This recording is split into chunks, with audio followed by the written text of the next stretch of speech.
ঘৰৰ খাদ্য সামগ্ৰী সকলো উটি গ'ল বানত দিনটোত এসাঁজ খাই দিন পাৰ কৰিছে তেওঁলোকে সকলো নিগৰাই আলু পিটিকাৰে ভাত খাইছে বানত সকলো শেষ হৈ যোৱা এটা পৰিয়ালে বানত বিধ্বস্ত কামপুৰৰ পলখাবাৰীৰ এটা পৰিয়ালৰ কৰুণ জীৱন গাথা বানত সৰ্বহাৰা হোৱা পৰিয়ালটোৰ এতিয়া দুখে কোলাই পাচিয়ে নধৰা হৈছে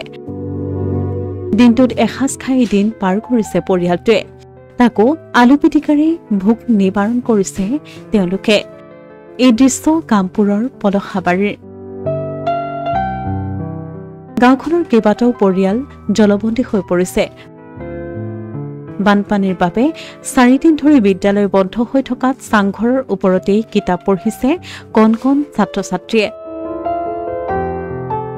পানীৰ মাজতেই খৰিৰ ধোঁৱাত চকুলো পেলাই ৰান্ধিছে ভাত বানে সকলো শেষ কৰি দিয়া পৰিয়ালটোৰ দুৰ্দশা শুনক মহিলাগৰাকীৰ মুখেৰে কালি ৰাতি যে দুমাহা দিছিলে দুমাহতে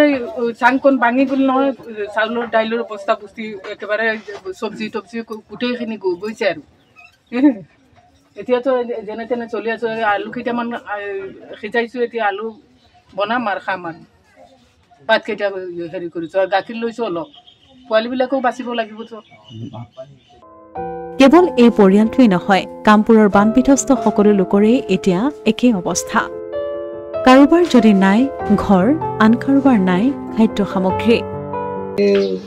বাড়ি থাকে আজি অলপ কমিছে